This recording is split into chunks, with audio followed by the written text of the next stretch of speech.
आज हम बात करने वाले हैं एक ऐसे ग्रह की जो हमारे जीवन में भौतिक जीवन का किसी भी तरह का कार्यतत्व लेकर आता नहीं है।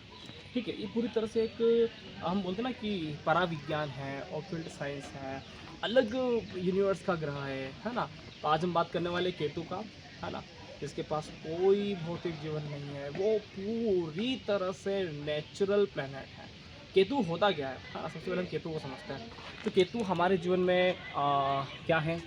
जो भी चीज़ें नेचुरल हैं, अगर हम बोलते हैं कि द सन, है ना? चंद्रमा, सूर्य, बरसात, बादल, पेड़, पौधे, हरियाली, ये जो सारी चीज़ें जो प्राकृतिक रूप से हो रहा है, उसको केतु कहा जाता है ना? हिमालय का पहाड़ हो गया, आपने देखा होगा ऋषि मुनि, है ना? तो जगह चेंज करके कभी हिमालय पे जा रहे होते हैं, कभी साधु संत के साथ, है ना, पहाड़ों पे चल रहे होते हैं, कभी कुछ कर रहे होते हैं।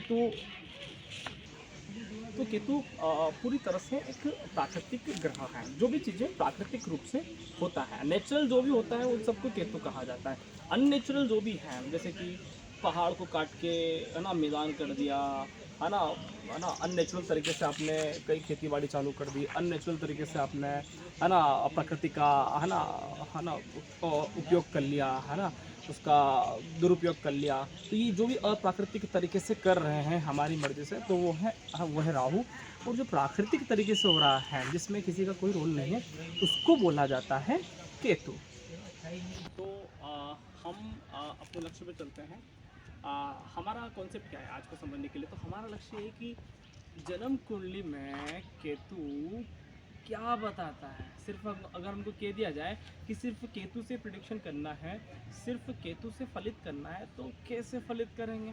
तो केतु की विशेषता में पता चल गया ना कि नेचुरल है, अप्राकृतिक कुछ भी नहीं करेगा। तो अपन सीधी सी बात करेंगे, केतु जहाँ पर भी होगा वो बिल्कुल नेचुरल तरीके से, मतलब ईश्वरीय शक्ति के अनुरूप कार्य करेगा, है ना? ईश्वरीय शक्ति हमेशा से गिवर है, हमेशा से देना चाहती है, हमेशा से त्याग करना चाहती है, हमेशा से एक प्राकृतिक तरीके से कार्य करना चाहती है। तो जैसे कि प्रथम भाव में अगर केतु हो, तो प्रथम भाव में केतु का होना, प्रथम भाव किसको बताता है? आत्मसम्मान का, विश्वास का, है ना, स्वाभिमान का, सेल्फ रिस्पेक्ट का, बहुत सारी चीज़ों का बताता है। केतु प्रथम भाव में होगा, ठीक है, तो वो सारी चीज़ें चाहता है, ठीक है ना, लेकिन कभी सामने वाले को ये नहीं बोल सकता कि मुझे ये चाहिए, है ना? मतलब वो हमेशा से उसके मन ही मन में रहेगा कि मैं ऐसा बनूं कि लोग मुझे बहुत सेल्फ रिस्पेक्ट, बहुत आत्मसम्मान की नज़रों से देखें, मुझे बहुत प्रेम करे, विश्वास करे। लेकिन उसकी एक ही परेशानी है, बोलेगा नहीं, कभी किससे कहेगा नहीं कि मेरे अंदर ये चल रहा है। उसको लगता है कि मन ही मन में अगर कुछ समझ जाए तो बहुत बढ़िया है। केतु के पास बुद्धि नहीं है ना, दिमाग है नहीं, है ना, उसके पास हेड है नहीं, सर है नहीं। तो मन ही मन वो सोचता है कि यार मन ही मन क्यों नहीं समझ सकता व्यक्ति, हमेशा हमेशा ऐसा रहेगा। सेकेंड हाउस में केतु होगा तो बहुत कम बोलेगा, है ना, उसकी जो भी, मतलब जो भी चीज़ें हैं, बैंक बैलेंस है ना, कभी दिखाएगा नहीं, है ना, बहुत सिंपलिसिटी रखेगा, कभी उसको शो ऑफ नहीं करेगा। चार लोग बात कर रहे होंगे, है ना, कोई बोला कि मेरे पास इतना पैसा है, मेरे पास इतना पैसा है, सेकेंड हाउस में केतु वाला बिल्कुल मुक रहेगा, ऐसा लगेगा कि इसके पास कुछ है ही नहीं, ठीक है ना, कभी ओपनली बोल नहीं पाएगा कि मेरे पास इतना कुछ है, मैं भैया राजा का पुत्र हूँ, फिर भी नहीं बोलेगा, फिर भी इतनी सिंपलिसिटी रखेगा कि भैया कुछ है ही नहीं, है ना।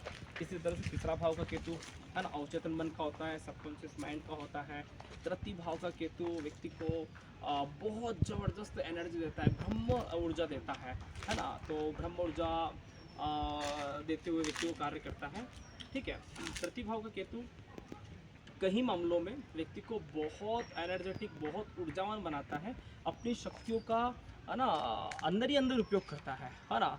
मतलब जैसे मान लो कोई व्यक्ति मेडिटेशन करता है, कोई ध्यान करता है, तो किसी को बता नहीं रहा होता कि मेडिटेशन कर रहा है, ध्यान कर रहा है, अंदर ही अंदर अपने आप को इतना ऊर्जावान, इतना एनर्जेटिक बना लेता है ना। ऐसे लोग आप ऐसे समझ के चल सकते हो कि ऐसे लोग, है ना, गुप्त तरह से कार्य कर सकते हैं। पाराशरी बोलती है कि अष्टम से अष्टम तृतीय होता है, तो हिडन तरह से कार्य करते हैं, गुप्त तरह से इतना बड़ा काम कर लेते हैं कि पड़ोस वाले को भी पता नहीं चलता कि व्यक्ति काम कर रहा है, ठीक है।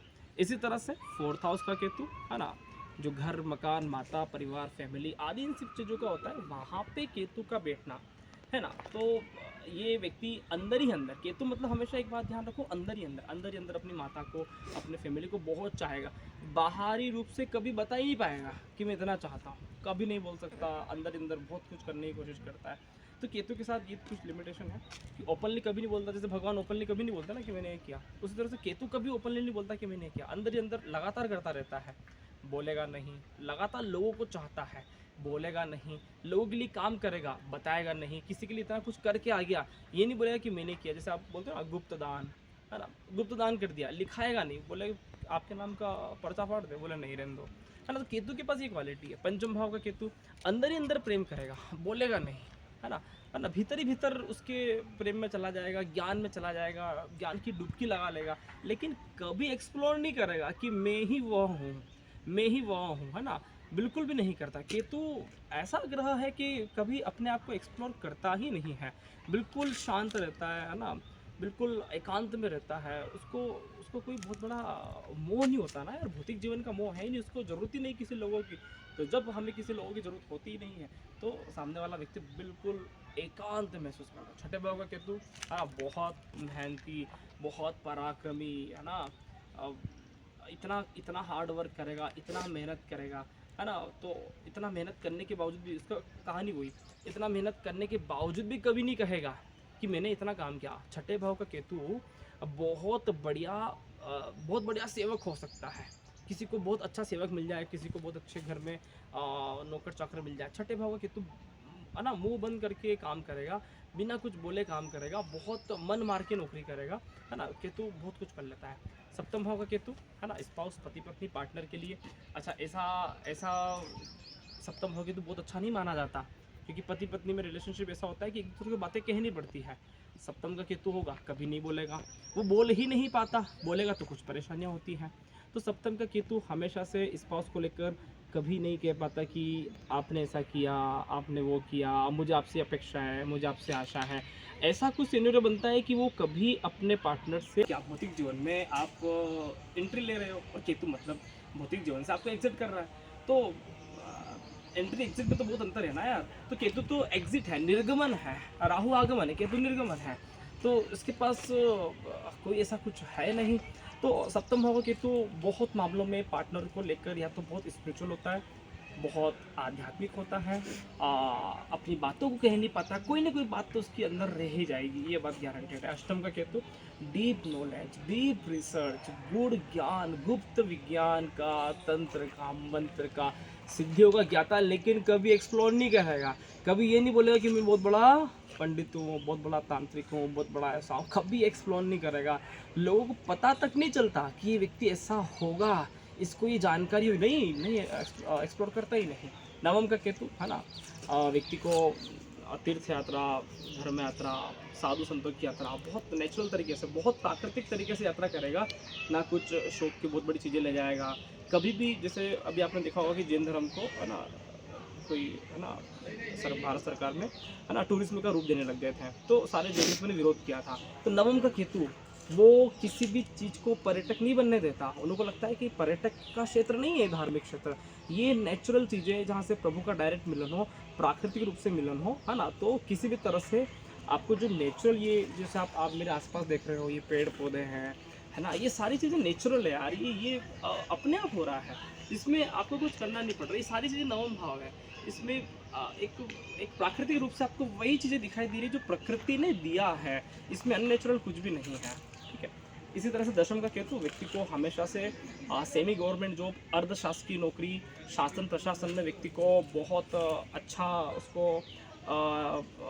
उसको लगता है ना। उसको हमेशा से एक सिक्रेटिव जॉब के लिए वो कार्य कर सकता है ना। जैसे भारत सरकार में आप काम करते हो तो हमेशा से कुछ चीज़ों के लिए सिक्रेट रखना पड़ता है ना।